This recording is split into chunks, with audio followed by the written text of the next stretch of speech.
Olá, meu nome é Thaisa Gabriele. Eu vou apresentar para vocês o trabalho chamado de Oxigenoterapia e Ventilação Não Invasiva no Tratamento de Pacientes com SARS-CoV-2, um estudo observacional e retrospectivo que foi orientado pela professora doutora Graziela Cipriano, com colaboração da mestranda Catrine Holanda. A COVID é uma infecção respiratória aguda causada pelo vírus chamado de Síndrome Respiratória Aguda Grave Coronavírus 2, que é um beta-coronavírus de origem zoonótica com transmissão direta e de contato. Ela possui alta transmissibilidade e os indivíduos contaminados podem ser assintomáticos ou podem apresentar febre, tosse, dispneia, cefaleia, entre outros sintomas. Há ainda pacientes que evoluem para a forma crítica da doença, desenvolvendo a síndrome do desconforto respiratório agudo, com a incidência de 20 a 40% dos indivíduos, dos quais 39% precisam de ventilação mecânica. O choque séptico ou a disfunção de múltiplos órgãos também podem ocorrer, com a letalidade de 2,3%. A oxigenoterapia e a ventilação não invasiva objetiva a manutenção da oxigenação com a saturação periférica de oxigênio entre 92% e 96%, sendo a oxigenoterapia um sistema de baixo fluxo que pode ser ofertada pela cânula nasal, que oferta até 6 litros de oxigênio por minuto, ou pela máscara não reinalante, que oferta até 15 litros. Já a VNI pode ser ofertada por diversas interfaces, possuindo modos espontâneos e controlados. Dessa forma, o objetivo deste estudo foi analisar o uso da oxigenoterapia e da ventilação não invasiva em pacientes com Covid-19 internados no pronto-socorro do Hospital de Base do Distrito Federal, além de verificar quais os tipos de dispositivos utilizados e o perfil de pacientes internados.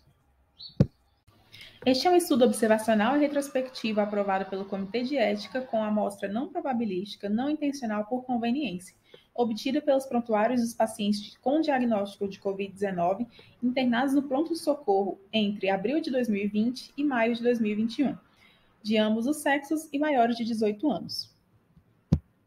Os 42 indivíduos incluídos tinham uma idade média de 59 anos.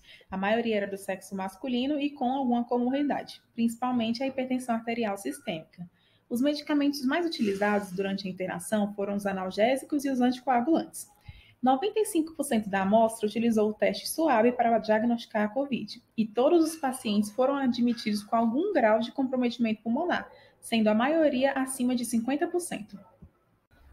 Em relação à oxigenoterapia, a média de uso foi de 6 dias, sendo que a máscara não reinalante foi a mais utilizada e a maioria dos indivíduos receberam 100% da FiDO2. Já a cânula nasal foi utilizada em apenas 25% dos indivíduos de alto risco. Quanto à VNI, foram realizadas em média 3 aplicações de 4 horas e meia pela máscara Total Face, sendo que o tempo e a quantidade de aplicações variaram entre os grupos de risco. Entre os principais achados deste estudo está a necessidade de altos fluxos de oxigênio, ofertados principalmente pela máscara não reinalante e pela ventilação não invasiva. O perfil de indivíduos encontrado foi de adultos de meia idade, maioria do sexo masculino, com sobrepeso e comorbidades. Essas características estão associadas a um maior risco de desenvolver a forma grave da doença.